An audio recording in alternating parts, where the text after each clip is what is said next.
Yang paling kita butuhin dalam hidup itu bukan berlimpah harta. Yang paling kita butuhin dalam hidup itu bukan banyaknya aset. Walaupun itu baik dan itu sesuatu yang perlu disyukuri, bukan dihindari. Dan kalau perlu kita perjuangkan. Tapi itu bukan yang paling kita butuhin dalam hidup. Bukan banyak teman, walaupun banyak teman itu justru kebaikan. Dan seorang muslim itu memang harus bermuamalah, harus terbuka, harus banyak teman, banyak sahabat, banyak pengikut kalau perlu. Tapi bukan itu nomor satunya. Karena kalau kita punya banyak harta, tapi Allah Subhanahu wa taala tidak memberikan kita kebaikan di dalamnya, maka harta itu tidak memberi manfaat apa-apa buat kita. Malah banyak banget orang yang dengan harta yang bertambah juga masalahnya. Bertambah harta, bertambah konflik keluarga. Bertambah harta, bertambah banyak musuhnya. Bertambah harta, bertambah banyak yang ilfil sama dia. Yang lebih parah lagi bertambah harta, bertambah jauh dia dari Allah Subhanahu wa taala. Jadi ada dua kondisi nih. Ada orang yang minta harta karena dia salah paham, dia pikir kalau banyak harta itu hidupnya jadi mudah. Tapi biasanya kalau dia nggak hati-hati dengan bertambah harta, dia bertambah jauh dari Allah. Karena mulai lalai. Kalau tadi ketika hartanya sedikit, dia nggak bisa lalai, kenapa? Nggak ada fasilitas, nggak ada modal, mau lalai gimana? Mau jalan nggak punya modal, akhirnya di rumah aja. Mau entertain diri nggak punya modal, akhirnya entertain biasa-biasa aja di rumah.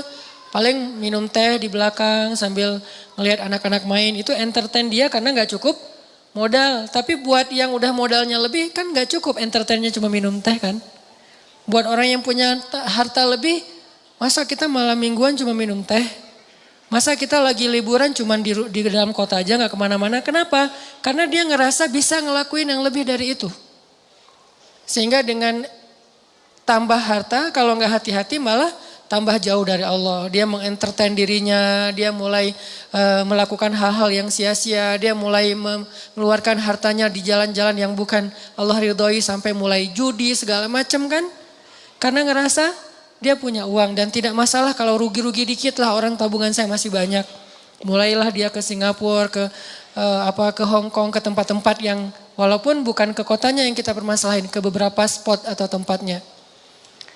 Ini dia minta harta banyak nih.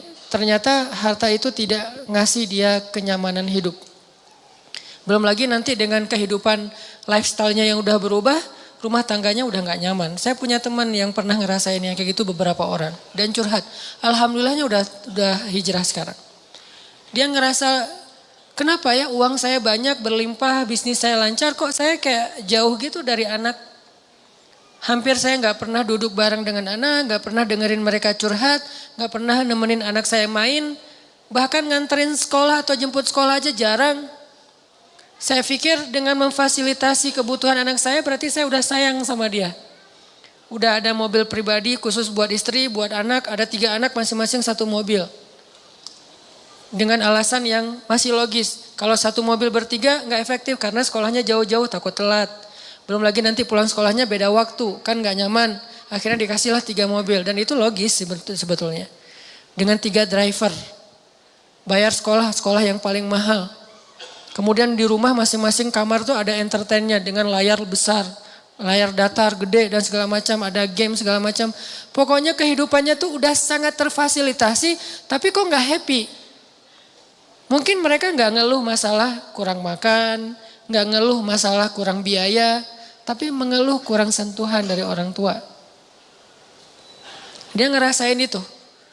Karena semakin dia sukses, jaringan dia semakin luas, terus kerjaan dia semakin banyak, deadline-nya makin banyak yang mengepres dia, bikin dia benar-benar dalam keadaan stres tinggi. Belum lagi nanti tuntutan entertainnya lebih besar karena teman-temannya berharap ke dia. Kayak misalnya kita ada duit, pasti teman kita pengen ditraktirin. Kalau kita nggak punya duit, nggak ada yang ngajak kita karena nggak bakalan ditraktirin. Jadi diam aja di rumah kan ya. Kalau misalnya dianggap kita sukses, kapan nih makan-makan, kan suka gitu tuh. Kita baru dapat job nih, atau baru diterima kerja, atau baru selesai bisnis. Kapan nih makan-makan, dan itu hal yang sangat wajar, natural terjadi. Sehingga keluar rumah pagi, pulang sore, malam harus keluar lagi buat entertain tamu segala macam. Dia punya beberapa Ferrari. Kadang-kadang balapan lagi, malam minggu balapan. Nggak bahagia. Sampai akhirnya dia banting setir, dia tinggalkan semua itu. Bahkan dia suka main ke Alexis dulu tuh. Dia bilang satu malam tuh bohong kalau orang bilang di sana biasa-biasa aja. Saya satu malam ngabisin di situ 150 juta Ustadz. 150 juta satu malam. Ini kata dia ya, bukan kata saya. Dan saya mah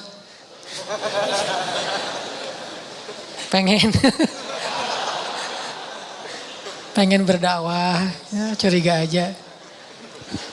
Enggak lah, niatnya berdakwah pulang nauzubillah gitu. Dia 150 juta semalam menghabiskan di sana. Dan dia tahu beberapa orang tamu-tamunya yang dibawa ke sana tuh. Jadi wajar kalau uang ratusan juta juga gak cukup buat entertain aja udah sekian. Belum lagi yang istrinya, yang tas Hermès-nya berapa sekali beli, sekali belanja. Belum lagi nanti biasanya kebutuhan mereka kan bertambah sesuai dengan kemampuan ya. Kayak misalnya tadinya kalau masih kemampuannya terbatas, naiknya motor bebek yang ngisi bensinnya paling Pertalite. Dan itu juga berapa sih sebulan gitu kan. Kalau udah yang cc-nya 4.000 mobil, belum lagi motornya, dari pajaknya aja udah beda. Dari servisnya aja udah beda. Pasti drivernya beda harga driver mobil Avanza sama driver yang udah pakai mobil-mobil mewah tertentu. Pasti beda harganya. Berarti bertambah kebutuhan bulanannya nih. Belum lagi mereka kalau mau tadi entertain itu udah beda seleranya. Kalau misalnya duit udah banyak, udah gak mau lagi jalan-jalannya dalam negeri dong. Minimal Singapura. Lagian kadang-kadang udah sampai ada kesan, bosan ke Singapura. Ke Singapura bosan. Kemana tuh? Ke Jepang, bosan. Kemana? Ke Hong Kong, bosan juga. Jadi banyak kota, banyak negara udah bosan. Maunya entah ke kutub atau ke planet lain gitu. Saking banyaknya duit. Dan itu natural terjadi loh. Pasti kayak gitu. Gak usah jauh-jauh kita aja kadang ngerasain walaupun bukan masalah bab luar negeri ya. Kayak misalnya tadinya jajan di warung juga udah cukup. Ketika nambah uang harus di mall. Yang tadinya beli baju tuh cuman di pasar, Andir juga cukup. Sekarang harus ke PVJ, ke TSB. Kenapa beda?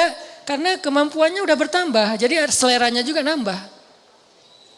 Rasa-rasanya pakai baju yang gak ada brand itu kayak malu gitu. Ketika kita udah punya kemampuan, lebih semuanya harus branded. Kehitung aja dari ujung kepala sampai ujung kakinya itu berapa juta. Satu ini aja udah, kadang sepatu di rumahnya itu sampai beberapa lusin. Ada yang udah sampai lupa, saya punya sepatu itu ya sampai kayak gitu. Artinya ini kalau Allah kasih harta doang, bukan harta doang ya. Karena kalau harta masih ada kalimat berkah, baik. Jadi jangan menjudge orang kaya, bukan. Kalau cuman harta doang, ini kondisinya kayak gitu. Satu lagi kondisinya gak dikasih harta. Tapi Allah kasih sayang Allah. Allah kasih perhatian Allah. Allah bikin dia jadi preferred hamba. Jadi VIP. Dia mungkin gak punya harta. Tapi ketika dia butuh ada aja. Allah ngasih dia kebaikan sesuai dengan kebutuhan dia. Ya Allah, saya udah lama nih ngontrak pengen punya rumah sendiri. Tiba-tiba Allah mudahin rezekinya bisa beli. Udah gitu normal lagi rezekinya. Ya Allah, kayaknya saya butuh kendaraan biar lebih nyaman dalam beraktivitas. Biar lebih nyaman saya ngelakuin kegiatan-kegiatan sosial. Biar lebih nyaman saya berdakwah kalau dia seorang da'i. Allah kasih harta, beli mobil sesuai dengan kebutuhan dia, akhirnya normal lagi. Jadi grafiknya itu sesuai kebutuhan. Bukan naik, dia nggak butuh dan itu bahaya. Dia grafik rezekinya naik, sementara nggak berbanding lurus dengan kebutuhan itu malah jadi bahaya. Akhirnya larinya kemana? Ke entertain. Kalau grafik rezekinya naik sesuai kebutuhan, itu akan istilahnya berkah, bermanfaat banget. Kayak misalnya tiba-tiba dia dikasih rezeki karena emang bentar lagi anaknya mau sakit. Sebelumnya Allah udah siapin. Tiba-tiba dapat beberapa usaha, proyek dan segala macam. Dapat untung anaknya sakit. Jangan langsung suudzon sama Allah. Kayaknya nggak bisa nih saya dapat uang sedikit langsung dikasih ujian. Bukan. Allah kasih rezeki itu karena Allah udah tahu anak kita mau sakit. Disiapin dulu. Jangan dibalik. Giliran saya ada rezeki sakit, inilah itulah segala macam. Kayak nggak bisa aja saya pegang duit. Bukan, kebalik. Kalau Allah nggak takdirkan anaknya sakit, mungkin nggak ada rezeki sebelumnya. Jadi Allah siapin dia, biar dia nggak panik. Karena Allah tahu batas kuota iman dia tuh Allah tahu. Ada orang yang imannya dikasih ujian dulu baru dikasih pertolongan. Ada yang Allah imannya dikasih pertolongan dulu baru dikasih ujian. Kan beda-beda nih. Nah kita nggak tahu, kadang kita ngerasain disiapin dulu sama Allah baru dikasih ujian. Kadang-kadang juga dikasih ujian dulu baru dikasih pertolongan. Kadang-kadang nggak dikasih ujian aja ngeluh. Nah ini lebih parah lagi nih.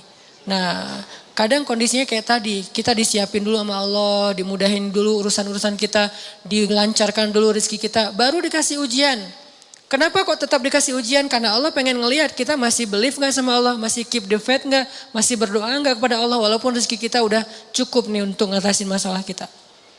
Akhirnya kita pakai rezeki itu dan Allah pengen nguji juga kira-kira kita berat gak nih dengan ujian itu ketika Allah sudah memberi kita rezeki. Dapat uang misalnya baru kemarin ada project gitu dapat 100 juta. Udah gitu terjadi musibah, anak sakit, habis setengahnya 50 juta. Kita ngeluh. Aduh, kalau saya nggak ada masalah pasti saya masih utuh nih 100 juta. Enggak, justru Allah Subhanahu Wa Taala ngasih kita bonus 50 juta gara-gara Allah pengen ngasih kita ujian. Kalau nggak ada ujian mungkin 50 juta, 100 juta sama sekali nggak ada, nol. Hanya kebutuhan harian kita doang. Kenapa nggak berbaik sangka kayak gitu kepada Allah? Sama kayak tadi, misalnya saya pernah mobil saya keserempet. Orangnya zalim. Marah duluan, dia curi start. Sebelum saya marah, dia marah dulu. Kebiasaan. Kalau kita kan sebelum orang marah, kita minta maaf duluan ya. Kita baik-baikan duluan, kita ketawa duluan biar nyaman nih ngomong komunikasinya. Dia enggak, dia marah duluan. Akhirnya karena dia marah duluan, dia kayak punya bergaining gitu. Akhirnya saya terpaksa bayar 1,5 juta. Gak lama seminggu kemudian saya dapat 15 juta dari sebuah usaha. Waktu itu saya masih punya beberapa usaha. 15 juta. Kadang you was wish, datang setan ngebisikin, kalau kemarin gak ada masalah udah utuh nih 15, udah jadi 16 juta setengah kan. Ini gara-gara kemarin ada masalah jadi pas 15 juta gak ada tambahan. Enggak, kalau kemarin saya gak keluarin duit 1,5 juta, maka gak ada 15 juta. 15 juta itu reward Allah buat keikhlasan, kesabaran saya. Bukankah Allah mengganti kerugian hambanya dengan yang lebih baik? Jadi logika ke Allahnya kayak gitu. Sehingga ada hamba yang kalau kita lihat dia nggak punya aset yang berlebih. Ada sih cuman nggak banyak-banyak amat. Nggak punya tabungan yang kayak gimana gitu. Biasa aja tabungannya. Masih normal banget. Bahkan sedikit riskan. Ini gimana kalau anaknya sakit nggak ada duit. Kan ada Allah. Ini bukan kata-kata pasrah ya. Ini kata-kata tawakal. Beda pasrah sama tawakal. Pasrah nggak berikhtiar. Tawakal tetap ikhtiar. Tapi ikhtiar itu tangan. Hatinya bergantung kepada Allah. Jangan sampai hati bergantung ke tangan. Jadi kalau tangan gak megang duit, hati resah. Harusnya tangan mah megang duit, megang emas, megang perak, megang apa aja. Itu gak ngaruh ke hati orang, hatinya gantungnya ke Allah. Bukankah di antara arti ikhlas itu adalah tidak ada bedanya antara emas dengan batu? Di mata orang yang beriman tidak ada bedanya emas dengan batu. Sama di mata dia. Gak membuat dia lebih bahagia gara-gara dia pegang emas. Gak membuat dia berkeluh kesah gara-gara dia megang batu. Biasa aja. Dia manfaatkan emas, dia syukuri, dia sedekah, dia pakai untuk fasilitas dirinya. Dia berikan hak-hak orang yang ada di dalamnya. Kalau dia megang batu, ya sudah dia bersabar. Jadi gak ngaruh buat dia. Karena hatinya di langit bukan di bumi. Cuman tubuhnya yang di bumi. Karena kita kan terdiri dari 2 elemen ya. Ada roh, ada jasad. Roh kita berasal dari langit. Jasad kita berasal dari bumi, diciptakan dari tanah, itu jasad. Tapi roh itu tiupan Allah. Sehingga harus kembali kepada fitrah masing-masing. Roh itu adanya hati. Maka hati kita harus selalu terikat dengan langit. Walaupun realitasnya tubuh kita tetap berada dan berpijak di bumi. Jangan sampai hati ikut-ikutan berpijak di bumi. Inilah yang jadi bahaya. Ketika hati kita udah berpijak di bumi. Saat itu kita keluh kesah. Saat itu kita kurang bersyukur. Saat itu kita jadi banyak masalah. Jadi ada kayak keresahan gitu. Oh dia asetnya pas-pasan. Tabungannya sedikit. Kalau anaknya sakit gimana? Kalau dia ada masalah nanti gimana? Dia pakai apa? Dia asuransi nggak ikut segala macam. Ini kalimat-kalimat orang yang mungkin masih lebih percaya kepada fasilitas harta daripada hubungan dengan Allah. Ini saya lagi ngomongin hati ya. Tidak ngomongin bab ikhtiar. Kalau bab ikhtiar seolah-olah kita hidup selama-lamanya. Jadi terus mencari dunia. Dengan tangan, dengan kaki, dengan tenaga, dengan pikiran. Tapi hati kita yakin semua itu ada di dalam genggaman Allah. Kalau bisa benar-benar sesuai fitrah ini, hidup kita bakalan nyaman. Mau kaya, mau biasa, mau kurang, mau cukup, mau kayak gimana aja. Benar-benar seperti kata Nabi, ajaban li amril mu'min, betapa menakjubkan orang yang beriman. In asabathu sarra syakara fakana khairan lah, wa in asabathu dharra sabara fakana khairan lah, wa laisa dzalika illa lil mu'min. Jadi kalau dia dikasih nikmat, dia bersyukur, itu baik. Dikasih ujian, dia bersabar, itu baik. Wa laisa dzalika li ahadin illa lil mu'min. Enggak ada yang bisa ngerasain itu kalau enggak karena dia beriman kepada Allah SWT. Jadi mau milih yang mana nih? Kalau harus milih. Harta berlimpah tapi Allah enggak titipin keberkahan di dalamnya. Atau pas-pasan tapi nanti kalau butuh apa-apa Allah segera kasih. Kira-kira kalau mau jujur banget kita mau pilih yang mana? Enggak ada yang ketiga. Cuman gitu doang nih. Karena kalau ada yang ketiga berarti kita nggak belajar iman. Ketiga itu bonus, bukan bagian dari pilihan kita. Allah kasih. Walaupun kita selalu berharap yang terbaik kan. Harta yang banyak tapi juga Allah berkahi. Pengennya kayak gitu. Tapi itu namanya bukan ujian. Itu namanya karunia. Dan dalam karunia itu kita nggak perlu bisa menunjukkan bahwa kita orang yang sabar. Gimana belajar sabar sementara hidup kita nyaman? Gimana kita mau disebut orang yang sabar? Nggak ada masalah. Gimana kita mau disebut pemaaf, nggak ada yang buat salah kepada kita. Gimana kita mau disebut tawakal, nggak ada resiko dalam hidup kita. Terus gimana? Kalau mau disebut orang yang bertawakal, harus ada resiko dalam hidup kita. Kayak kecil-kecilan lah, belajar saya misalnya beli motor. Pak, ini mau pakai asuransi? Enggak lah. Tapi asuransinya asuransi syariat Pak. Apa hukum asuransi syariat? Jawaban fikihnya, boleh. Kenapa enggak pakai? Saya lagi belajar tawakal. Tapi kan ikhtiar Ustaz, ikhtiarnya saya pakai gembok. Ikhtiarnya saya simpan yang aman. Tapi, dan saya enggak nyalahin orang yang pakai asuransi syariah, tapi dengan kata-kata syariah ya. Kalau asuransinya syariah menurut saya boleh. Karena ada kata syariah dan sudah ada tim ahlinya di situ secara fikih boleh segala macam. Tapi saya nggak jadi belajar tawakal menurut saya. Jadi nggak bergantung ke Allah. Jadi pas keluar jalan tuh, mobil saya kalau keserempet juga tinggal klaim. Doanya kadang-kadang lupa, sering lupa malah. Tapi kalau nggak ada asuransi, aduh mobil baru nih, nggak ada asuransi. Bismillahirrahmanirrahim. La haula wala quwata illa billah. Subhanallazi sakharana. Ini untuk saya ya. Ini bukan fatwa. Ini lebih ke semangat saya pribadi. Dan itu berasa banget. Dan ternyata benar. Doa itu ajaib banget. Udah baca doa masih kecelakaan. Kan diganti nanti seminggu kemudian. Kenapa kita harus suudzon sama Allah? Gak ada ruang buat suudzon kepada Allah. Gak ada ruang. Kalau kita mukmin, gak ada sia-sia kita baca doa. Udah baca doa masih kecelakaan. Enggak. Tetap aja ada alasan-alasan hikmah yang bikin kita tetap ridho dengan ketentuan Allah. Dan tetap melanjutkan kebaikan itu. Enggak jadi pundung, saya enggak mau doa lagi ternyata enggak ngaruh, mending saya pakai asuransi aja. Enggak. Kalau mau pakai asuransi silakan, tapi doa jangan berkurang. Kalau gara-gara asuransi doa berkurang, tinggalkan asuransi. Tapi kalau dengan asuransi doa tidak berkurang, lanjutkan. Cuman kalau saya pribadi sampai saat ini belum dapat hidayah. Belum. Rumah, kendaraan, sekolah, kesehatan, ya nanti kalau saya butuh, ya Allah saya lagi butuh nih, Allah kasih. Dan itu sering banget dibuktikan oleh Allah SWT. Sehingga saya kayak sering senyum ke langit. Masya Allah ya benar ya, Allah tuh kalau prasangka kita baik itu Allah juga baik ke kita. Jadi kayak tenang aja, butuh apa ya sekarang, ya udah ya Allah pengen kayak gini, Allah kasih. Dan ajaib banget caranya. Kenapa? Karena kita juga pengen caper-caperan ke Allah cara-cara iman yang ajaib. Begitu kita tunjukin, kita display, kita ngeposting iman-iman kita yang ajaib. Lewat kata-kata yang captionnya yang keren-keren. Hasbunallah wa ni'mal wakil. La haula wa la quwata illa billah. Apalagi nanti postingan-postingannya, activity kita emang benar-benar ajaib. Ngambil resiko di jalan Allah. Wah, Allah bukan cuma nge-like, nge-repost ke teman-teman, ke makhluk-makhluknya gitu. Lihat nih hambaku. Sehingga Allah nolongin kita sambil ngepamerin kepada makhluknya biar mereka tahu betapa Allah itu maha pengasih lagi maha penyayang. Ini cara bangun akses ke Allah biar 4G. Bukan berarti saya udah 4G, ini lebih ke kayak sharing pengalaman kecil saya yang teman-teman pasti punya yang lebih dari itu. Dan saling watawa sobil, hak di sini watawa sobis sob. Saling sharing biar kita makin yakin dan makin sabar.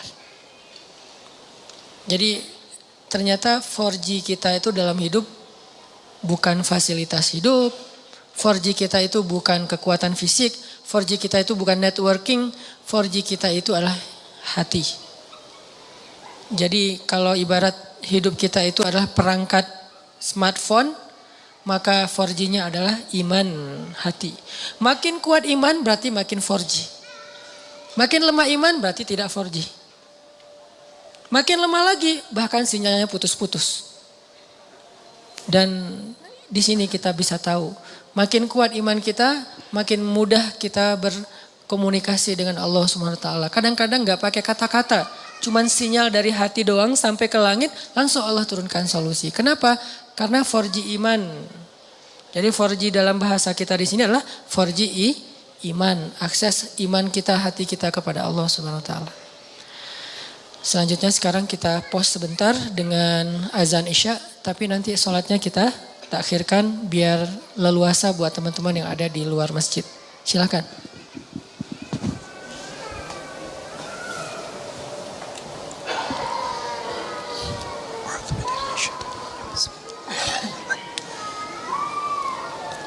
Allah.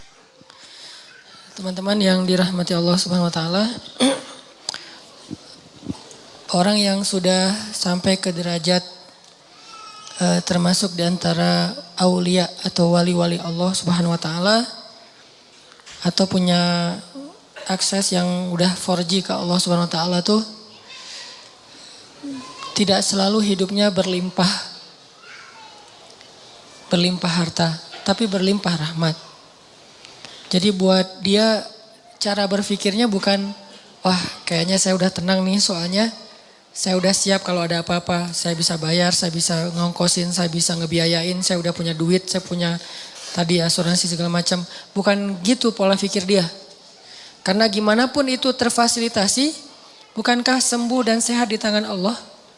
Bukankah masalah itu ada dan dicabut itu Allah yang tentuin? Bukankah lebih baik kita gak kena musibah daripada harus membayar musibah? Kayak misalnya nih, kita pakai sebuah jaminan. Dengan harapan kalau nanti saya kena musibah, saya bisa ngeklaim. Bagusan mana dengan kita minta jaminan dihindarkan dari musibah-musibah? Dihindarkan sama sekali atau dihindarkan dari yang paling besar? Sehingga dikasih hanya musibah-musibah kecil. Atau sama sekali dihindarkan. Tentunya kalau misalnya kita mau berpikir logis, harusnya kita memilih jaminan yang dihindarkan sama sekali kan. Daripada yang gak apa-apa kena musibah asal bisa ngeklaim dan gak akan rugi tambahan. Walaupun setiap bulan juga ada biaya ini. Ini cara berpikir yang selama ini mungkin harus kita bangun kembali nih. Kita rekonstruksi lagi pola pikir tentang iman. Pola pikir yang robbaniyin kalau dalam bahasa Al-Quran. Arti robbaniyin tuh karena berlandaskan iman, bukan hanya berlandaskan logika matematika kita. Kayak misalnya sedekah. Kata Nabi enggak ketemu sedekah dengan musibah di hari yang sama. Berarti kan dihindarkan kan? Terus sholat subuh. Siapa yang sholat subuh berjamaah berarti dia berada di dalam fahuwa fi zimmatillah. Berada dalam jaminan Allah. Berarti kan dijamin sama Allah nih. Kalau gitu nggak perlu pakai lagi ini. Boleh, nggak apa-apa pakai jaminan-jaminan dari manusia, lembaga-lembaga kayak gitu, kayak asuransi syariah. Boleh, nggak apa-apa. Cuman jangan sampai hati kita terlibat di situ. Itu kan ikhtiar ya. Bagian dari ikhtiar walaupun tidak harus, tapi bagian dari ikhtiar silakan aja. Cuman jangan terlibat hati. Bagian ikhtiar kan bagian fisik, bagian jasad, bagian tubuh. Tangan dan kaki, bukan hati. Hati kita tuh harus jaminannya ke Allah. Nggak boleh kita merasa tenang hanya gara-gara ada kartu asuransi, nggak boleh merasa tenang.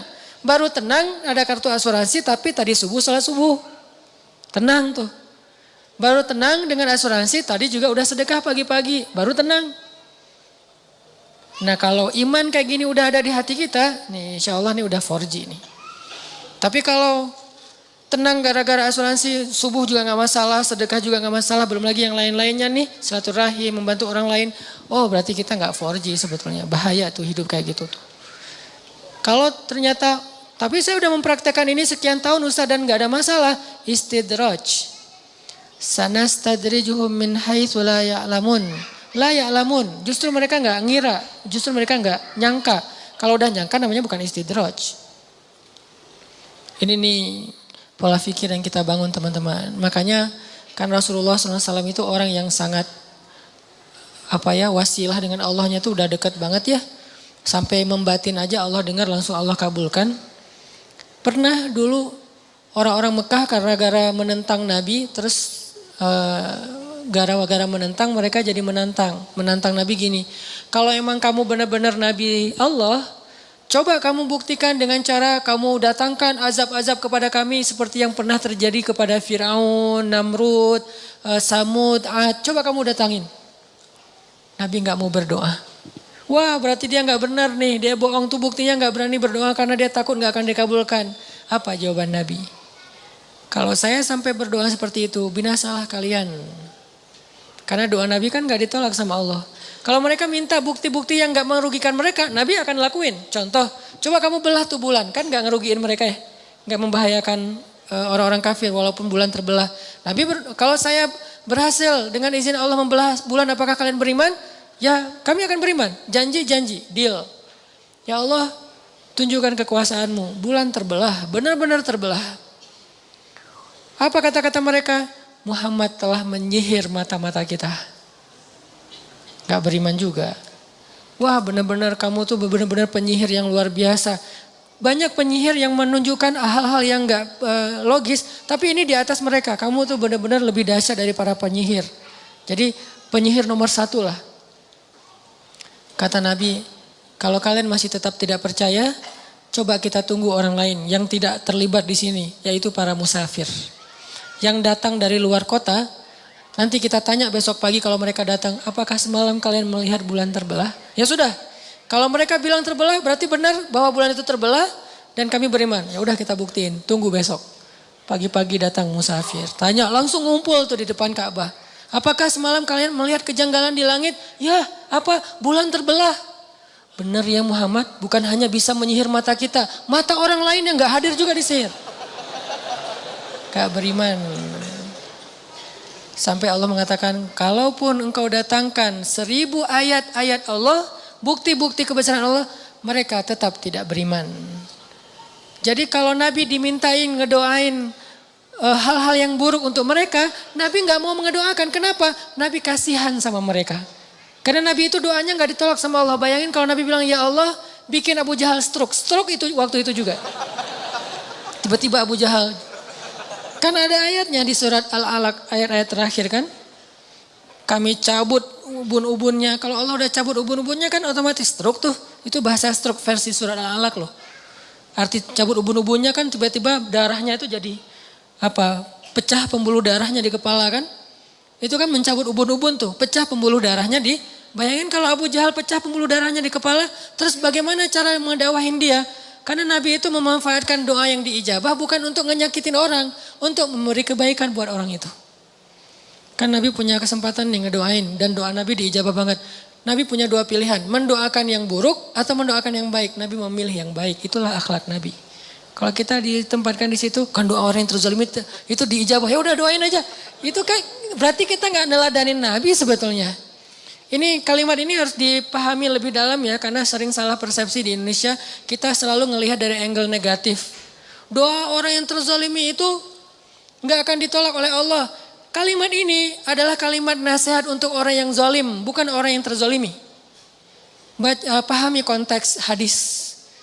Jadi orang dibacakan ayat-ayat ini, hadis-hadis ini untuk kalau dia mau menzalimi orang lain atau sudah menzalimi orang lain supaya dia menghentikan kezalimannya. Kayak kita ngomongin ini ke Bashar Assad, presiden Rusia ini agak-agak mirip, bingung nyebutnya. Presiden Suriah, kita ngomong wahai Bashar Assad, kalau kamu zalim kepada rakyatmu, kamu membunuh anak-anak kecil, kamu menghentikan bantuan ke Gota, doa mereka itu nggak akan ditolak oleh Allah. Ngomongnya ke siapa? Ke Bashar Asad. Sama kayak kita dizolimin teman kita. Ngomongnya ke yang zolim. Jangan sampai kita datang ke teman kita yang lagi terzolimi. Doa orang yang terzolimi itu diijabah loh. Itu namanya kita manas-manasin orang untuk mendoakan yang buruk. Harusnya kita ngomong kayak gitu tuh ke orang yang zalim supaya dia menghentikan kezalimannya, takut dengan doa orang yang mazlum. Kita malah angle-nya kebalik. Giliran kita terzalimi, mumpung nih doa gua diijabah sama Allah. Ya Allah, hancurkanlah dia sehancur-hancurnya ya Allah. Hati-hati ya, doa juga ada porsinya. Karena doa itu seperti kisos. Kalau kita mendoakan orang lain lebih dari hak kita, maka kelebihan itu akan balik lagi kepada kita. Dia naik mobil atau motor, terus ngejipratin air ke kita. Ya Allah, jauhkanlah dia dari jodohnya. Apa hubungannya jodoh dengan air? Harusnya hak kita cuman ya Allah mudah-mudahan nanti ada orang yang jipratin air ke dia. Cuma sebatas itu kan? Kan al jaza min jinsil amal. Balasan sesuai dengan jenis amal. Artinya ya kisosnya segitu doang. Jangan sampai ke urusan jodoh lah, sakit lah apa. Jadi kayak lebay gitu kan ya, norak banget sih. Itu doa yang norak namanya tuh. Dan kelebihan dari porsi itu akan balik lagi kepada yang ngedoain kan bahaya. Nanti kita malah nggak nikah-nikah gara-gara pernah terzolimi. Udah terzolimi nggak nikah pula kan rugi. Jadi itu bukan hadis buat orang yang terzolimi teman-teman. Itu hadis untuk orang yang ngezolimin. Sama kayak Nabi kalau misalnya baca hadis tentang istausu bin nisa'i khairan. Perlakukanlah perempuan itu secara baik. Itu bukan hadis untuk cewek. Itu hadis buat cowok. Jadi yang ngucapin hadis itu harus melihat dulu siapa di depannya. Kalau di depannya seorang ibu, seorang istri, dia ngomong kayak gitu berarti dia sedang meracokin rumah tangga orang. Karena si istri ini nanti akan nuntut suaminya seperti di dalam hadis. Itu hadis diucapin kepada suami. Jangan didengar oleh istri. Kenapa? Nanti dia akan memikirkan haknya bukan mikirin kewajiban. Tapi kalau hadis tentang seandainya saya boleh menyuruh manusia sujud kepada manusia, saya suruh istri sujud kepada suami. Yang ngomongin itu adalah istri. Jadi ada materi ibu-ibu, ada materi bapak-bapak. Jangan sampai seorang ustadz ceramah tentang sujudnya perempuan kepada suaminya di depan suami. Itu bikin suami makin kegeeran. Wah sayang istri saya gak datang nih, padahal bagus banget nih materi malam ini. Gitu kan ya. Akhirnya minta ke panitia, ada enggak rekaman yang semalam? Untuk apa Pak? Mau saya share ke istri saya. Ini yang terjadi.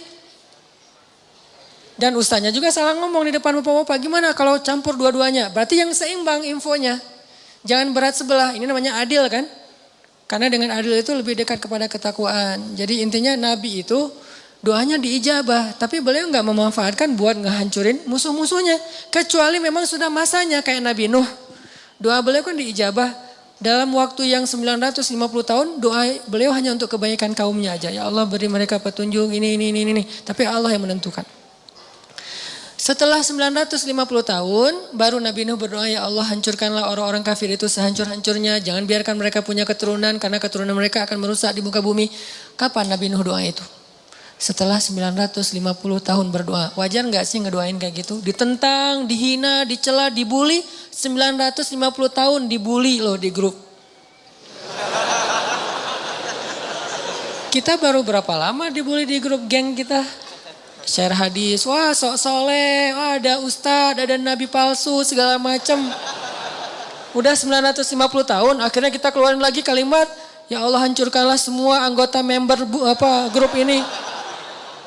Belum 950 tahun. Jadi manfaatkanlah kesempatan kita kalau lagi dizolimi untuk ngedoain yang baik-baik. Kalau nggak bisa yang baik-baik buat orang lain karena nggak rela banget nih, minimal untuk diri sendiri, apa salahnya? Kan itu kesempatan banget kan buat kita berdoa dan Allah ijabah. Kalau nggak bisa ngedoain ya Allah beri dia petunjuk, kayak rasanya agak-agak kayak nggak rela gitu kan. Udah jahatin saya didoain yang baik lagi, nggak semua orang mampu, realistis aja lah. Kalau nggak bisa gitu minimal buat diri sendiri ya Allah tambahkanlah kesabaran saya. Loh kok minta disabarkan? Berarti makin mau aja disakitin. Bukankah sabar itu kebaikan bahkan lebih dari setengah iman? Hampir bisa dibilang seluruh iman kita itu adalah intinya sabar. Sehingga yang dibilang orang mukmin adalah orang yang sabar. Orang yang sabar berarti dia mukmin. Berarti kita minta kebaikan ya Allah kuatkanlah kesabaran saya. Kayak misalnya kita lagi baper sama pasangan kita, jangan ngedoain yang buruk buat dia. Kalau nggak sanggup ngedoain yang baik buat dia, minimal yang baik buat kita. Ya Allah kuatkan kesabaran saya, ya Allah jadikan saya lebih baik, ya Allah jadikan saya lebih dicintai oleh dia. Yang baik-baik aja minta. Nah, ini orang yang mencontohi teladan Rasulullah SAW. Jadi selama ini banyak angle tentang sirah Nabi yang kayaknya perlu kita lihat dari angle yang lain. Terlalu mainstream kalau hanya melihat angle-angle yang biasa kita dengar selama ini. Bukan salah, cuman kayaknya masih kurang utuh. Saya nggak suka menyalahkan orang lain, tapi masih kurang utuh. Ternyata ada angle yang lebih efektif daripada angle. Salah satu contohnya yang tadi aja. Ini Nabi Muhammad SAW kayak pas beliau pulang dari Taif kan disakitin kan. Terus malaikat minta Nabi berdoa aja kepada Allah. Karena malaikat tuh gak bisa ngelakuin sesuatu tanpa izin Allah. Allah bilang ke malaikat, lakukan apapun yang diminta oleh Muhammad. Kalau minta di balik tuh gunung, ditimpakan kepada orang-orang Taif, malaikat lakuin. Apa aja pokoknya. Kesempatan itu malah Nabi doain, ya Allah maafkanlah mereka, sesungguhnya mereka tidak mengerti. Minta maaf untuk mereka. Dan aku berharap anak cucu mereka kelak yang akan menerima agama ini. Ini doa yang baik, padahal beliau lagi dizalimi, masih mengalir darah di pelipis beliau. Masih kotor baju beliau, masih orang ketawa tentang beliau. Anak-anak kecil ngelemparin beliau, perempuan-perempuan ngejar beliau. Diperlakukan kayak orang gila di tengah kampung, dikejar-kejar, keluar masuk kebun korma, keluar masuk kebun korma. Gimana rasanya seorang nabi yang sahabat tuh habis-habisan menghormati, memuliakan beliau, tiba-tiba dikejar oleh anak kecil dan perempuan, budak-budak aja ngajarin Nabi. Ngejar semuanya. Beliau lari-lari kayak orang gila yang dikejar-kejar rame-rame. Tapi doa beliau, ya Allah maafkan mereka. Mereka gak ngerti, semoga anak cucu mereka yang menerima Islam. Akhirnya anak cucu mereka kelak menjadi pembela Nabi. Kalau mau meneladani Nabi, harusnya yang angle-angle kayak gini nih kita ambil juga nih. Walaupun selalu ada kondisi-kondisi yang pengecualian ya. Ini tidak bisa digeneralisir dalam semua kasus yang terjadi di dunia atau di bangsa kita. Kalau kayak apa yang terjadi di Suriah, saya kira itu pengecualian. Kenapa pengecualian? Karena juga terjadi di zaman Nabi. Saya bukan ngomong dengan emosi pribadi, berlandaskan sirah. Ada sekelompok sahabat hafiz Al-Quran. Diundang ke sebuah negeri dengan alasan disuruh ngajarin Al-Quran kepada kaumnya. Ternyata itu cuman jebakan. Ketika sekelompok sahabat ini keluar, hafiz semua, di tengah jalan mereka dicegat, dibunuh semuanya, gak ada yang selamat. Digorok satu persatu. Dan itulah asal muasal kenapa Nabi membaca kunut nazilah. Dan salah satu isi kunut nazilah, ya Allah hancurkanlah kaum itu sehancur-hancurnya. Kenapa? Karena mereka pengkhianat. Karena mereka zalim. Karena mereka sudah membunuh para hafiz Al-Quran. Dan ini bukan hal yang bisa dimaafkan. Beda kalau mereka melakukan kesalahan itu karena mereka tidak paham. Jadi ada kayak pembunuhan sengaja dan tidak sengaja. Ada kisos. Itu baru beberapa orang hafiz. Gimana yang jutaan atau minimal ratusan ribu hafiz. Anak kecil lagi belajar ngafal Quran di masjid, tiba-tiba dibom. Kalau nggak dibom masih mending, kalau meninggal langsung. Ada yang tertimbun dengan reruntuhan, putus tangannya, putus kakinya, retak kepalanya. Itu udah biasa kejadian sehari-hari itu di Suriah. Yang lebih berat lagi bukan cuma dibom dan luka-luka. Pakai senjata kimia yang sesak nafas luar biasa kayak kita nyemprot kecoa kan ya. Sampai kejang-kejang lalu mati dalam keadaan sedang kejang-kejang. Kebayang gak sih untuk kita? Kita mungkin ngomong maafin dong. Kita gak ngerasain sih. Coba kalau kita ngerasain. Gak usah jauh-jauh seperti kasus Suriah. Kasus ke teman aja kita susah maafin. Coba introspeksi diri deh. Kalau kita ngomongin tentang Suriah, harusnya kaum muslimin tuh maafin presidennya segala macam. Pernah nggak ngerasain dizalimin sedahsyat itu? Coba bandingkan dengan kasus kita dengan teman yang cuma baru digibah sedikit udah nggak mau maafin. Udah langsung sholat tahajud, ujuk-ujuk tahajud. Biasanya nggak pernah tahajud. Kenapa? Pengen ngedoain yang buruk buat temannya. Padahal baru cuma sekedar gibah. Realistis dong kalau berpikir, yang fair. Saya tuh paling nggak suka berpikir yang nggak adil. Kalau kita memperlakukan orang lain pengennya kayak gitu, harusnya kita juga jadi kayak gitu dong. Baru kita ngomong. Ini banyak yang maafin, tapi enggak. Kasus kecil aja, enggak usah, saya mungkin salah ngomong. Bukan kasus kecil, kasus yang lain ya. Bukan kasus kecil. Kasus yang lain misalnya masalah anjing dijadikan sebagai makanan buaya. Demo kan? Saya respect dengan demonya. Tapi pertanyaan saya, di mana ketika Suriah? Demo enggak? Apakah mereka juga protes? Enggak usah demo, mungkin protes lewat sosmed. Sama seperti apa? Kalau kita mau porsinya sama, mungkin masih sama dengan anjing nih. Kalau porsinya sama harusnya lebih kan? Dan baru berapa ekor anjing yang digituin? Mungkin di Solo ada orang bikin kayak warung yang makanannya anjing, terus kayak beberapa kasus yang kucing yang digantung tuh gara-gara makan ikan di rumahnya terus digantung, dipukul-pukulin, protes semuanya. Benar, harus protes karena hewan itu tidak berdosa. Kenapa digituin? Nabi aja mengatakan masuk neraka gara-gara membiarkan kucing mati kelaparan kan? Tapi kan bukan hanya hadis kucing, di dalam hadis-hadis Nabi ada 300.000 hadis. Kalau kucing aja masuk neraka gimana manusia coba? Kan itu analogi sederhananya. Kalau kucing aja dosanya besar banget, anjing aja ngasih minum bisa masuk surga, gimana ngasih minum orang yang terzolimi di Gota, di Aleppo, di Suriah, Palestina, Rohingya. Gimana rasanya, gimana pahalanya coba. Jadi ini baru fair. Saya nggak memprotes sama sekali tentang demo anjing, demo kucing segala macam. Itu keren. Tapi jangan gitu-gitu doang, harus yang fair. Kalau ini aja demo, yang itu lebih dong. Kalau ini aja pakai hashtag, yang itu juga harusnya hashtagnya sampai di scroll hashtag semua tuh isinya.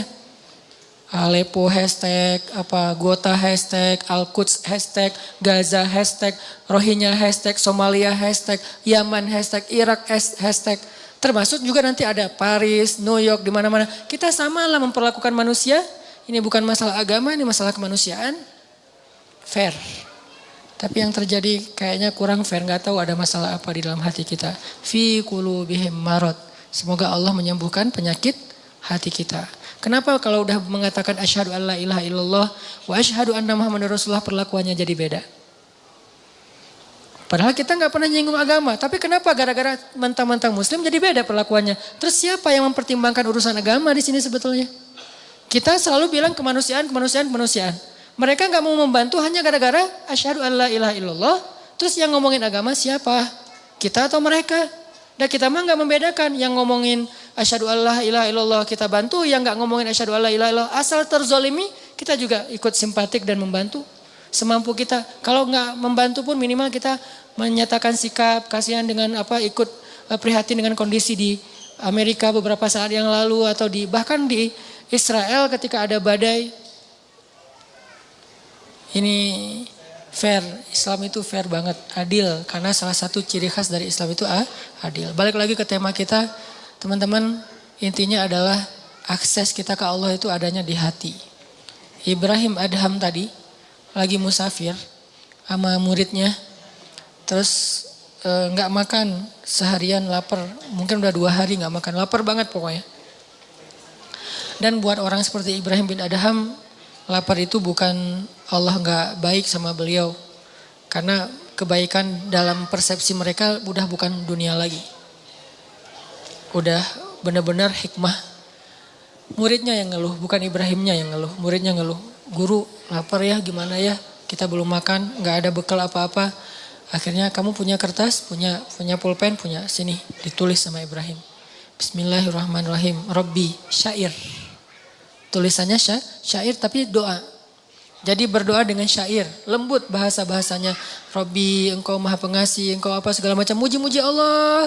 Ujung-ujungnya engkau tidak membiarkan hambamu yang lapar kecuali engkau memberi makan. Jadi kayak kalau kita bikin 1 menit video di Instagram, cuman 2 detik doanya. 58 detik muji-muji Allah. Ini smoothnya doa Ibrahim bin Adham. Kalau kita kan 58 detik doa cuma 2 detik doang yang muji ya. Bismillah, alhamdulillah, ya Allah, panjang gitu kan ya. Kalau Ibrahim bin Adham gak gitu. Bismillah, alhamdulillah, alhamdulillah, sampai 58 detik, cuma 2 detik terakhir, ya Allah saya lapar. Cuman gitu doang. Dan itu pun diantara pujian-pujian. Persis kayak doanya Nabi Ayub. Rabbi, massani yadurru wa anta arhamur rahimin. Langsung habis minta, nggak minta pun cuma bilang, ya Allah saya sakit. Tapi nggak apa-apa, engkau maha pengasih tetap, saya nggak akan mengeluh. Gitu coba bahasa doanya. Kan ini keren banget doanya. Bukan, ya Allah saya sakit, engkau ngelihat nggak sih saya sakit udah sekian lama, ya Allah apa maunya engkau ya Allah. Saya udah turutin semua maumu, saya udah tahajud. Ngeluh ini namanya bukan doa, komplain, demo. Sedangkan Nabi Ayub, ya Allah saya sakit. Tapi enggak. Engkau tetap maha pengasih lagi, maha penyayang. Malah pengasih, paling pengasih lagi tuh. Muji ditutup. Jadi kayak enggak enak mau ngomong saya sakit, langsung ditutup dengan kalimat pujian. Itu Ayub. Sehingga Allah ngedengerin doa Ayub, langsung Allah mengatakan, ni'mal abd. Itu hambaku yang keren banget kata Allah. Ni'ma itu keren. Ni'ma itu baik banget. Langsung Allah sembuhkan saat itu juga. Kenapa? Bagus cara komunikasinya dengan Allah. Selain yakin, bahasanya juga enak ke Allah. Allah itu kan maha mulia, elegan banget. Jadi jangan sampai kita komunikasi sama Allah itu bahasa-bahasa yang di jalan. Harusnya kita komunikasi dengan Allah itu dengan bahasa elegan. Karena kita lagi berhadapan dengan zat yang maha elegan. Maha mulia, maha bijaksana, maha santun. Coba lihat bahasa Al-Quran kan santun banget. Sama kayak bahasa Nabi kan, Nabi orangnya santun banget. Kalau ngomong tuh muter dulu, padahal maksudnya ini. Kenapa? Gak tega mau ngomong langsung. Mikir panjang.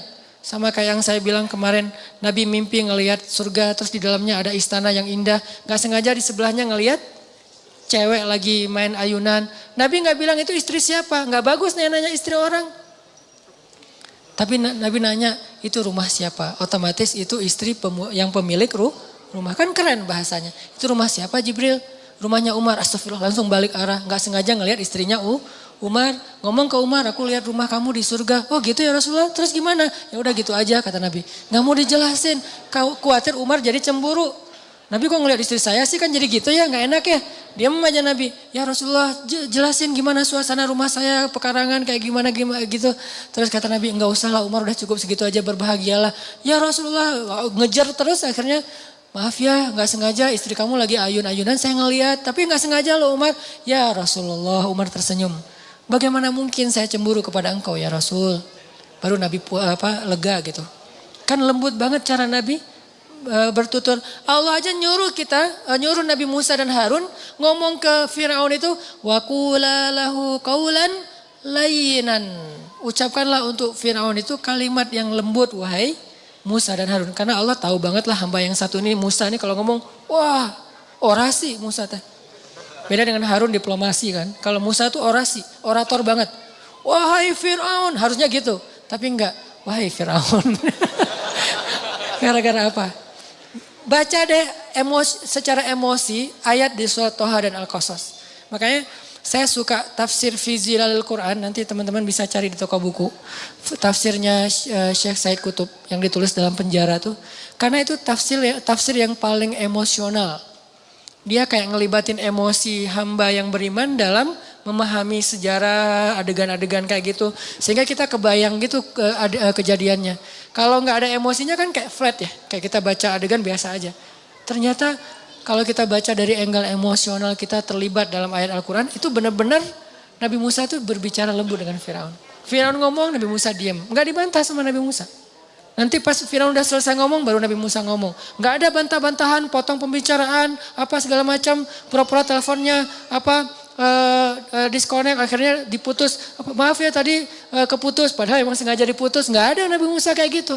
Didengerin, udah selesai ngomong, dijelasin lagi. Dan jujur, siapa yang ngomong gini wahai Musa?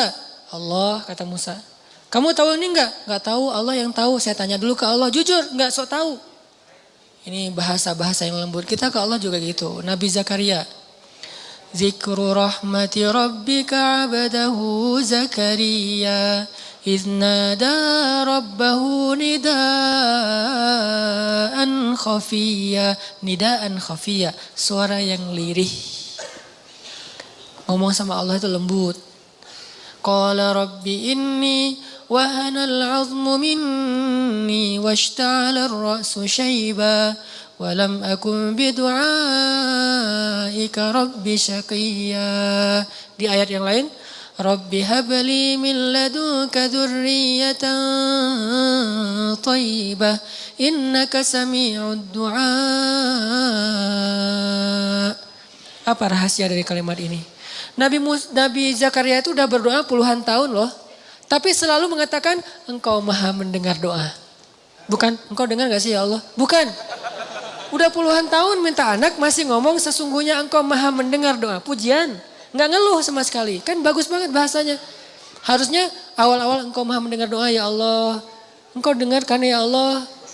Dengar gak sih? Nah kan berubah nih. Awalnya yakin, mulai ragu, akhirnya ingkar. Ini kita. Kalau Nabi Zakaria makin lama berdoa makin innaka sami'ud du'a. Engkau maha mendengar doa, engkau maha mendengar doa. Terus aja gitu. Belum dikabulkan sehari, sebulan, setahun. Innaka sami'ud du'a, 2 tahun. Innaka sami'ud du'a, 10 tahun. Sampai puluhan tahun masih kalimatnya innaka sami'ud du'a, engkau maha mendengar doa. Apa kurang yakin Nabi Zakaria? Makanya Allah tuh sayang banget akhirnya dikasih. Langsung sekali dikasih anak terbaik.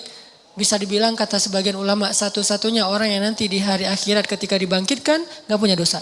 Yahya alaihissalam. Makanya kalimatnya wassalamun alaih yauma wulida wa yauma yamutu wa yauma yub'atsu hayya.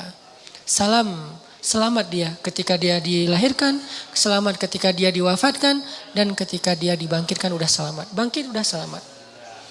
Jadi kalau di antara sahabat ada yang dijamin masuk surga, itu kualitasnya kayak gitulah kurang lebih Nabi Yahya di antara para anbiya. Pastinya semua itu adalah keutamaan yang dimiliki oleh Rasulullah SAW. Cuman kalau di nabi-nabi yang lain di-share beda-beda. Kalau Nabi Muhammad semua keutamaan para anbiya ada pada diri beliau. Tapi nabi-nabi yang lain beda-beda. Nabi ini lebihnya di sini, nabi ini lebihnya di situ. Karena kata Allah, wa kadzalika faddalna ba'dahum ala ba'. Begitulah kami berikan kelebihan sebagian nabi atas sebagian yang lain. Beda-beda kelebihannya. Tapi Nabi Muhammad merangkum semua kelebihan para anbiya dari Nabi Adam sampai Nabi Isa. Semua mukjizat ada pada beliau, cuman gak semua dikeluarin. Kalau mau, beliau tuh kayak avatar gitu kan. Semua elemen dikumpulin kan. Itu Muhammad banget tuh. Yang lain kan dibagi-bagi, ada yang api, ada yang tanah, ada yang air. Ini semuanya dapat.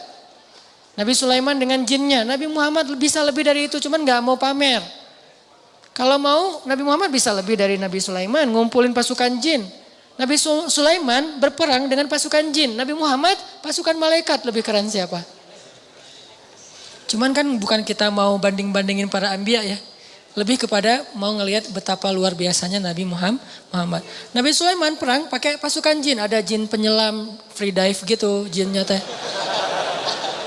Dan ayatnya emang gitu, jin penyelam berarti kan free diver ya.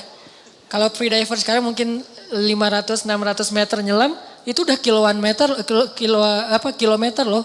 Itu benar-benar free diver yang legend banget lah, udah kedalaman yang sampai nggak tembus cahaya matahari. Ada jin yang kerjanya sebagai juru masak, chef. Bayangin jin chef, itu gimana masakannya? Darah, tulang gitu ya. Jadilah masakan-masakan yang istimewa, jin lagi nge-chef gitu di dapur. Tiba-tiba free divernya tuh datang, kasihan banget saya lo kerjaannya di dapur melulu gak pernah ke laut. Emang di laut gimana? Wah keren banget, gua nyelam setiap hari tuh udah dimana-mana udah terumbu karang di daerah Bunaken, dimana-mana udah gua lihat tuh. Ada jin server, wah ombak di sana masih lebih kerenan di sini nih, ombak udah barrel, udah segala macam. Pokoknya jin-jin laut nih, jin cai. Ini ada jin ulin, ada jin yang di dapur. Jin ulin nih yang udah biasa ulin, selalu postingan snapgram mereka tuh seru-seruan yang di dapur. Ya, kok saya mah snapgramnya piring lagi. Datang nih jin laut, manas-manasin jin dapur. Lu ikutin dong sekali-kali kita lagi, ini bentar lagi kita mau touring loh gitu. Oh begitu? Ya. Yuk kita ikut touring, nih gua sediain nih motor buat lo. Misalnya kalau nggak mau pakai yang mahal-mahal amat, minimal lo pakai yang Triumph lah misalnya. Lo pakai nih Triumph punya gua, kalau nggak mau pakai Harley. Oh beneran. Ah nggak jadi, kenapa? Last minute dia bilang nggak jadi. Padahal touring udah pada siap nih, orang udah pada ngumpul di meeting point. Kenapa nggak jadi? Takut kepada Sulaiman. Padahal Sulaiman nggak ada. Bukan cuma nggak ada, sudah tiada. Bukan cuma nggak ada, sudah tiada. Artinya mereka nggak tahu kalau Sulaiman sudah wafat. Cuman wafatnya keren sambil duduk. Kalau kalau orang yang nggak beriman mungkin wafatnya jungkir balik ya. Ini duduk aja tenang sambil zikir wafat. Baru jatuh gara-gara tongkat beliau pegang itu dimakan rayap. Dan kira-kira berapa lama buat rayap butuh waktu untuk merusak tongkat. Dan itu tongkat warisan para nabi, berarti tongkat yang kayunya bagus. Beberapa hari kan. Atau mungkin beberapa bulan. Artinya sekian lama itulah jin gak tahu kalau Sulaiman udah wafat. Terus gimana jin mengatakan tahu hal yang gaib? Sulaiman di sebelah mereka aja gak tahu kalau wafat. Kemungkinannya adalah bohong saja. Gak mungkin jin tahu. Kalau dia tahu yang gaib, dia pasti tahu Sulaiman sudah wafat. Ini jin. Nabi Muhammad pasukannya malaikat. Kalau Nabi Sulaiman lalu lalang jin keluar masuk ke istana beliau, Nabi Muhammad malaikat keluar masuk ke masjid beliau. Dan bukan malaikat biasa. Dzu mirratin, malaikat yang paling wibawa, paling karismatik, malaikat paling diseganin di langit. Kalau dia lewat semua malaikat pada diem. Ada yang lewat. Siapa? Jibril. Kalau Jibril udah lewat, diam semuanya. Kenapa? Wibawanya Jibril. Kalau Jibril ngomong, malaikat pada nunduk semuanya. Wibawanya Jibril. Malaikat sekeren ini, teman mainnya Rasulullah SAW. Soulmate-an berdua. Sampai kalau Jibril gak datang, Nabi Muhammad sedih. Kemana ya Jibril udah lama gak ngopi bareng.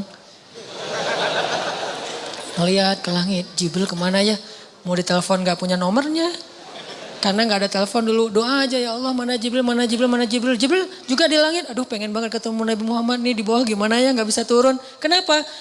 Wa ma natanazzalu illa bi amri rabbik. Asbabun nuzul ayat itu di surat Maryam. Kami tidak turun Muhammad kecuali perintah Allah. Pengen sih turun cuma belum ada perintah jadi gak bisa. Walaupun malaikat itu emosional, punya perasaan, tapi gak bisa menurutkan perasaannya kecuali dengan sami'na wa ta'ana. Jibril pengen turun, Muhammad pengen ketemu. Sama-sama kangen nih, bayangin kangennya dengan manusia, dengan malaikat. Kan keren banget. Malaikat aja kangen sama Nabi, kita gak ada yang ngangenin. Aduh. Ini malaikat aja kangen, kan keren banget akses 4G-nya ya. Pas Jibril turun, wah Jibril, wah Rasulullah, slow motion. Akhirnya Nabi nanya Jibril kemana aja, kok gak pernah ketemu udah beberapa hari. Ya Rasulullah saya juga kangen, tapi kata Allah wa ma natanazzalu illa bi amri rabbik. Kami tidak turun kecuali dengan perintah Allah. Akhirnya ditulis syair, bahasa-bahasa yang lembut. Ada sedikit kalimat ya Allah kami lapar. Tapi kecil, ibarat baitnya panjang cuman setengah bait kami lapar. Sisanya puji-pujian ke Allah. Lalu setelah Ibrahim bin Adham selesai nulis kayak gitu, dia gulung kertasnya, dikasih ke muridnya, dia bilang, keluarlah dari masjid ini, serahkan kertas ini kepada orang yang pertama kamu temui di luar masjid. Siapa? Pokoknya siapa aja, laki-laki ya, bukan cewek, bahaya kalau cewek. Laki-laki pertama yang kamu temui di luar masjid, keluar tuh. Lagi di jalan di depan masjid tiba-tiba muncul seorang laki-laki lagi bawa bungkusan gitu. Assalamualaikum, waalaikumsalam Pak, ini ada kertas dari siapa? Dari guru saya. Pas dibaca langsung menangis laki-laki itu, diserahkan bungkusan itu, kembalilah kepada gurumu. Pas dibuka adalah 1000 dinar. Siapa laki-laki itu? Allahu a'lam. Semudah itu menyelesaikan masalah di antara mereka. Bukan berarti kita berharap sedekah, bukan ya. Ini hanya sebuah inspirasi. Semudah itulah memberi rezeki kepada hamba yang Allah ridhoi. Jadi kalau kita punya 4G ke Allah itu sebetulnya cuma butuh gini doang. Ya Allah. Gitu doang masalahnya. Kadang-kadang gak pakai iya, Allah doang. Allah, beres. Kadang-kadang gak pakai Allah, cuman ahad. Belum jelas kan? Cuman satu. Tapi bukan dalam masa kampanye ya. Satu, itu langsung Allah beri pertolongan. Kan Bilal itu gak ngomong, ya Allah tolonglah saya lagi disiksa nih. Allah lihat nih bekas-bekas siksaan. Gak ada. Cuman satu kata pendek loh. Kalau kita kan doanya tuh udah buka baju dan tunjukin ya Allah nih lihat nih saya lukanya banyak nih apa segala macam. Pokoknya udah lebay banget lah kalau kita berdoa ya. Sahabat doanya gak lebay, lembut. Ahadun ahad, ahadun ahad. Langsung saat itu juga ditolong sama Allah. Mana Ustadz ditolong kan berbulan-bulan Bilal disiksa. Emangnya pertolongannya itu hanya dengan dibeli oleh Abu Bakar dan dimerdekakan? Salah paham lagi nih. Pertolongan pertama Allah kalau hambanya lagi UGD, bukan dibikin langsung sembuh, tapi dikuatkan hatinya dengan kesabaran. Itulah pertolongan pertama. Bilal ketika disiksa, Allah gak langsung nolong Bilal dengan cara dibeli sama Abu Bakar di hari yang sama. Hari ini disiksa, hari ini dibeli, hari ini dibebasin. Itu gak keren ceritanya. Gak ada kelihatan kesan Bilal sabar, terus gak jadi cerita yang melegenda kan. Kalau cuman hari itu disiksa, hari itu dibeli, hari itu dibebasin, gak akan melegenda nama Bilal. Dia melegenda karena lama disiksa. Karena hampir orang itu nggak yakin Bilal akan bertahan. Dan ketika Bilal disiksa, Hari itu juga Allah mengutus Jibril dan Allah menyuruh Jibril untuk menguatkan hati Bilal. Kayak disupport banget Bilal semua. Jadi ibarat Bilal didorong, Jibril yang nahan di belakang. Jadi badan Bilal tuh gak perlu pakai tenaga, pasrah aja. Kayak kita lagi tawaf, puncak tawaf ifadah tuh di Ka'bah. Kalau lagi tawaf ifadah, kita tawaf tuh gak perlu melangkah. Berdiri aja, muter sendiri. Saking padatnya Ka'bah, berdiri aja. Saya dulu waktu masih haji tuh tawaf ifadah pas pulang habis jamarah pertama langsung tawaf ifadah. Itu rapat banget, saking rapatnya gak perlu gerak. Begini aja, tidur juga gak masalah. Tidur tiba-tiba udah 21 putaran, 3 kali tawaf gitu ya. Oh berapa ini udah putarannya, ngelihat jam udah 2 jam ternyata. Tidur aja itu muter, saking luar biasanya. Gitulah Allah membackup Bilal ketika disakiti oleh Umayyah bin Khalaf. Hatinya langsung ditahan oleh Allah supaya dia bersabar. Sehingga ketika Umayyah bin Khalaf menyiksa Bilal, Umayyah itu pengen pamer. Makanya dia live streaming. Ada yang nge-shoot live streaming di YouTube, di Instagram, di FB, di mana-mana pokoknya live streaming. Mengundang TV-TV lokal dan nasional. Pokoknya setiap jadwal Bilal disiksa itu semua TV itu siaran langsung. Beberapa tayangan yang lain, film, Hollywood, bola, Piala Dunia, sepi penonton. Ratingnya yang ini paling tinggi. Benar-benar siksaan Bilal itu ratingnya paling tinggi. Yang nonton pada komen. Ada yang komen gini. Kasihan ya gitu. Terus yang lain komen juga, siapa? Maksudnya kasihan ke siapa nih? Ke Bilal atau ke Umayyah? Yang ketiga membalas Umayyah, bukan Bilal. Kenapa malah kasihan kepada Umayyah? Karena yang terlihat tersiksa justru Umayyah, bukan Bilal. Jadi Bilal disiksa, tetapi yang kelihatan wajah tersiksa justru Umayyah. Capek nyiksa Bilal. Bilal biasa-biasa aja. Ahadun ahad, ahadun ahad. Umayyah, aduh kok gini ya? Capek banget sih nyiksa dia. Jadi orang justru kasihan kepada Umayyah, bukan kepada Bilal. Kenapa bisa kayak gitu? Karena Allah menolong Bilal dengan ahadun ahad. Dan Allah tidak menolong Bilal dengan ujuk-ujuk langsung datang Abu Bakar. Enggak, dengan dikuatkan hatinya. Setelah sekian lama dikuatkan hatinya, akhirnya pertolongan kedua pun datang. Setelah pertolongan hati baru pertolongan dengan solusi konkret. Yaitu Abu Bakar datang dan membebaskan Bilal. Jadi ini aksesnya Bilal ke Allah cepat banget. Sampai Nabi senyum dan mengatakan, ya Bilal, baru aja semalam aku dengar langkah-langkah kaki kamu di dalam surga. Langkah kakinya terdengar di surga, orangnya masih di dunia. Coba Masya Allah ya, kita udah meninggal aja belum jelas langkah kakinya di surga nih. Ini Bilal masih hidup di dunia, masih main-main, masih nongkrong, masih ngopi. Kakinya udah di surga. Kayak gimana tuh? Luar biasa.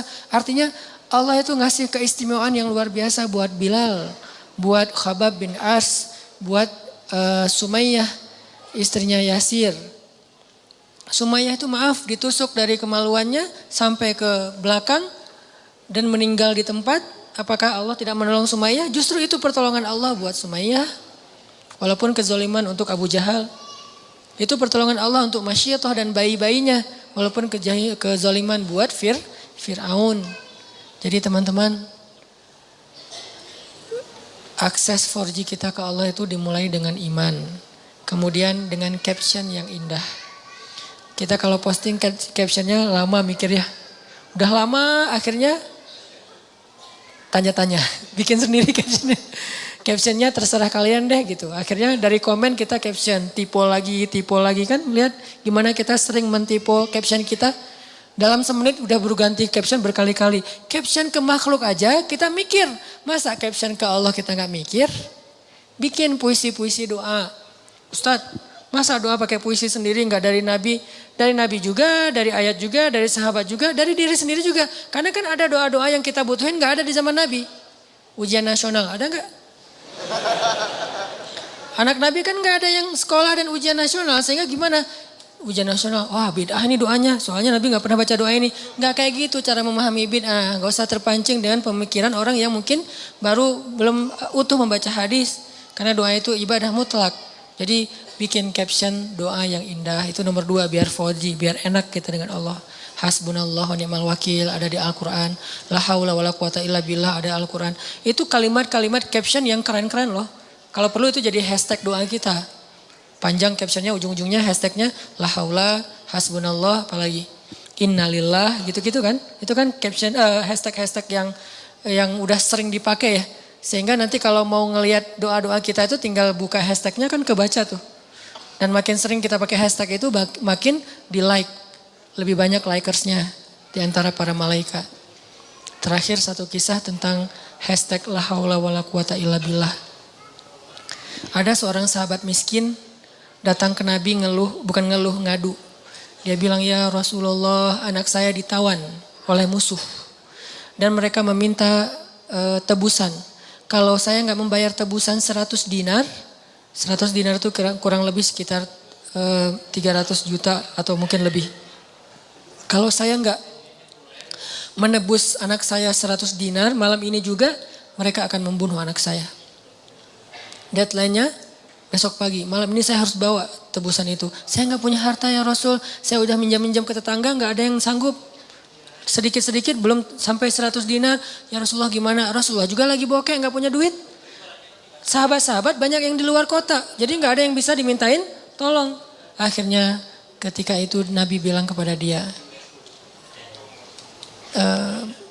dawamkan la haula wala quwata illa billah malam ini juga. Oh gitu ya Rasulullah, ya siap. Assalamualaikum, langsung pulang. Keren kan imannya? Berarti kan 4G imannya udah mantap nih. Bukan ya Rasulullah, itu kan baru kata-kata, belum duit. Ya saya la haula juga, tapi kan butuh duit juga ya Rasulullah. Kan kita harus ikhtiar segala macam. Itu mal iman logis, sehingga dikasihlah pertolongan yang logis. Ilman terlalu ilmiah dikasih pertolongan yang ilmiah. Ini iman ajaib dikasih pertolongan ajaib. La haula disuruh. Nabi juga tahu nggak mungkin Nabi ngasih la haula kalau Nabi punya duit.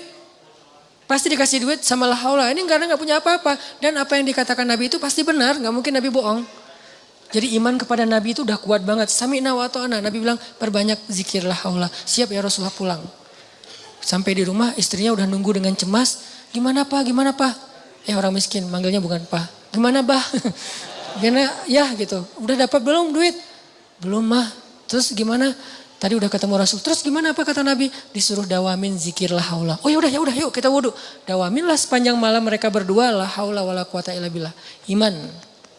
Setelah ikhtiar, memang ikhtiar dulu ke tetangga, ke teman, ke siapa-siapa, ke finance nggak ada karena nggak ada punya jaminan, jadi nggak dapat uang juga. Tetap ikhtiar, tapi nggak berhasil. Tapi kan bukan berarti setelah itu tertutup maka nggak ada harapan. Bukankah Allah itu selalu mampu dan maha kuasa? Zikir la haula. Tiba-tiba subuh-subuh anaknya ngetok pintu. Assalamualaikum. Dibukain pintu, anaknya wajahnya berseri-seri, peluk gitu udah nangis-nangisan. Setelah itu ditanya, gimana kamu bisa selamat? Siapa yang menebus kamu? Allah yang menebus saya. Gimana caranya? Dijelasin. Semalam tiba-tiba pengawal-pengawal yang jagain saya diikat di sebuah pohon korma. Terus orang-orang prajurit para di sekeliling saya, gak ada jalan buat saya untuk kabur. Untuk lepas dari ikatan aja susah, apalagi kabur. Tiba-tiba datang kayak angin yang sangat dingin dan membuat semua prajurit itu tertidur pulas. Kayak gitu cara Allah menolong.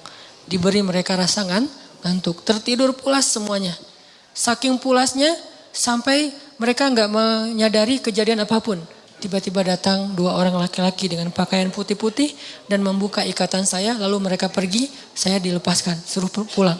Sebelum saya pulang saya ngelihat ada banyak ternak kambing-kambing yang ada hasil curian mereka. Saya ambil, bayangin kambing ada 100. Berisik gak sih? Satu kambing aja udah berisik ya, apalagi 100. Dan gak mungkin kambing itu suruh diam ya. Ini lagi dalam masa pelarian gitu. Atau dilakbanin mulut kambing satu-satu, atau disuruh diam cicing gitu. Gak mungkin suruh kambing diam, pasti mbak itu banyak banget. Tapi suara 100 ekor kambing gak membangunkan satupun prajurit yang tertidur. Allah summum bukmun umyun. Allah tutup mata, telinga dan hati mereka sehingga mereka gak sadar apa-apa. Dia pulang lenggang kangkung. Bukan hanya selamat tapi juga bawa ghanimah 100 ekor kambing. Kali aja satu kambing 3 juta. Berarti dia dapat surplus 300 juta. Kalau seandainya dia pakai ikhtiar bisa nebus 100 dinar, mungkin cuma bisa nebus anaknya. Tapi tidak dapat 100 ekor kambing. Tapi karena dia imannya ke Allah ajaib, la haula, pulang bukan cuma orangnya, tapi bawa tiba-tiba setelah anaknya pulang mereka jadi orang kaya raya. Masya Allah, la haula wala quwata illa billah. Jadi jangan remehin hashtag agama tuh. La haula hasbiyallah innalillah dan kayak gitu-gitu. Doa sebelum kita berangkat. Caption yang indah, hashtag-hashtag yang udah populer diajarkan Nabi dan para sahabat, pakai. Insya Allah kita punya 4G ke Allah Subhanahu wa Ta'ala. 2 ya, iman yang mantap sama caption yang baik. Mudah-mudahan Allah Subhanahu wa Ta'ala mengijabah banyak doa dan harapan-harapan kita, membimbing hati kita dalam keislaman kita, dalam hijrah kita, dalam taubat kita, dan semoga Allah Subhanahu wa Ta'ala setiap saat menambah pemahaman kita tentang agama dengan majelis ilmu. Semoga dengan kita hadir dalam majelis ilmu ini bukan hanya bertambah wawasan, tapi bertambah mulia akhlaknya, bertambah pula imannya. Karena majelis ilmu pada hakikatnya adalah tajdidul iman, recharge iman kita, refresh iman kita. Jadi kalau dengan hadir majelis ilmu nggak bertambah iman, kayaknya sia-sia. Harus bertambah iman. Kalau tambah wawasan doang belum sempurna. Karena tidak mungkin orang yang beriman, orang yang berilmu disebut berilmu kalau tidak bertambah iman. Karena innama yakhsyallaha min ibadihil ulama. Orang berilmu itu orang yang beriman kepada Allah, yang takut kepada Allah. Barakallahu li wa lakum. Allahumma ighfir lana dzunubana wa liwalidayna warhamhuma kama rabbayana shighara. Allahumma a'inna ala dzikrika wa syukrika wa husni ibadatik. Allahumma inna nas'aluka ridhaka wal jannah wa na'udzubika min sakhatika wan nar. Allahumma habbib ilainal iman wa zayyinhu fi qulubina wa karrih ilainal kufra wal fusuqa wal usyan waj'alna minar rasyidin. Allahumma rabban nas adhibil ba's ishfi anta syafi la shifaan illa shifaa'uk ishfi shifaan la yughadiru saqaman. Rabbana atina min ladunka rahmah wa hayyi' lana min amrina rasyada waj'al lana min kulli dhiqin makhraja wa min kulli hammin faraja wa min kulli usri yusra. Allahumma ansuril islam wal muslimin. Allahumma ansur ikhwanana al muslimina fi Ghutah. Allahumma ansur ikhwanana al muslimina fi Suriah. Allahumma ansur ikhwanana al muslimina fi Palestin. Allahumma ansur ikhwanana al muslimina fi Yaman. Allahumma ansur ikhwanana al muslimina fil Iraq. Allahumma ansur ikhwanana al muslimina fi Rohingya. Rabbana hab lana min azwajina wa dhurriyyatina qurrata a'yun waj'alna lil muttaqina imama. Rabbana atina fid dunya hasanah wa fil akhirati hasanah wa qina azabannar. Teman-teman yang dirahmati Allah, sekali lagi saya tetap mengumumkan bahwa pintu donasi kita belum ditutup. Kesempatan donasi masih terbuka, insyaallah sampai pertengahan April. Karena saya berangkat ke kamp pengungsi Suriahnya pekan terakhir di bulan April. Jadi siapa yang masih mau berinfak fisabilillah untuk saudara-saudara kita di Ghouta, di Suriah secara umum, silakan nanti langsung kepada panitia atau dalam waktu dekat kita akan posting di Instagram saya dan Pemuda Hijrah nomor rekening yang akan kita gunain untuk mengumpulkan dana. Sekarang lagi disiapin dan insya Allah ini akan saya bawa sendiri, disalurkan sendiri dan kita sekaligus saya mau survei. Kita akan bikin program kemanusiaan secara reguler di unregistered camp yang ada di perbatasan Suriah Turki. Alhamdulillah ada lahan beberapa hektar di sana, nanti akan dibangun semacam apartemen. Kemudian kita dari anak-anak muda Bandung secara khusus akan mengisi beberapa program buat anak-anak muda yang jadi korban perang yang ada di kamp pengungsi yang banyak yatim piatu. Mungkin selain program tahfiz Al-Quran, kalau itu nggak perlu kita bikin karena mereka juga banyak hafiz ya. Jadi kita nggak bikin program tahfiz, lebih ke entertain supaya bisa itu juga kebutuhan mereka ya. Karena ketika kita datang ke sana bawa permen, lollipop gitu aja, itu anak-anak pada senang. Kata teman-teman aktivis di sana, bawa lollipop 1 koper tuh, anak-anak yang selama ini kerjanya cuma ngafal Quran, itu cara mereka ngobatin kangen mereka ke ibu ayah mereka yang udah syahid, ngafal Quran. Tapi mereka juga butuh fasilitas bermain, butuh teman bermain. Nah, kayaknya bagian kita di situ aja tuh. Kan dakwah kita mah banyak main, banyak manfaat. Jadi mainnya nanti insya Allah saya juga akan bawa beberapa papan skate, akan disumbangkan ke anak-anak pengungsi. Bukan meracuni mereka ya, insya Allah bikin mereka happy aja. Tetap saya yakin mereka punya agenda utama yaitu belajar Islam. Cuman jangan lupa bahwa entertain itu juga bagian dari sunnah Nabi dan dibutuhkan secara psikologi oleh kita semua. Mudah-mudahan bagian itu bisa diisi oleh anak muda Bandung. Siapa tahu dengan kita nyumbang kita kayak nge-DP-in ke Allah serius pengen ke sana. Suatu saat nanti teman-teman dari berbagai macam komunitas kita kayak bikin kerjasama, kolaborasi, program entertain anak-anak Surya di camp. Tahun 2019 atau 2020 kita bisa ada perwakilan masing-masing kita berangkat bareng nih. Anak muda Bandung, anak komunitas, anak main, anak musik, anak-anak industri kreatif berangkat ke Suriah bikin gebrakan yang tidak dilakukan oleh negara-negara Arab. Karena menurut saya sih kalau dari sisi kreatif dan entertain Bandung itu bisa jadi leader di dunia. Kita udah jadi leader, bukan hanya bisa, kita udah jadi leader di dunia dalam industri kreatif, apalagi dengan youth movement, kan kota Bandung kota youth movement ya. Nah ini kita lakukan bareng-bareng nanti. Jadi kita ke sana bukan mau perang, bukan mau angkat senjata. Teman-teman pasti nggak percaya saya bakalan angkat senjata ya. Angkat istri aja ngos-ngosan apalagi ngangkat senjata. Kita insya Allah bakalan ngisi program-program lebih kepada kemanusiaan dari angle youth, anak muda. Jadi saya tetap motivasi, yuk kita bareng-bareng siapin dari sekarang. Siapa tahu 2019, 2020 benar-benar Bandung anak mudanya sampai ke Suriah, sampai ke Palestina untuk membantu kemanusiaan dari kreativitas kita di Bandung insya Allah. Saya yakin banget itu gampang dilakukan oleh kita. Barakallah, assalamualaikum warahmatullahi wabarakatuh.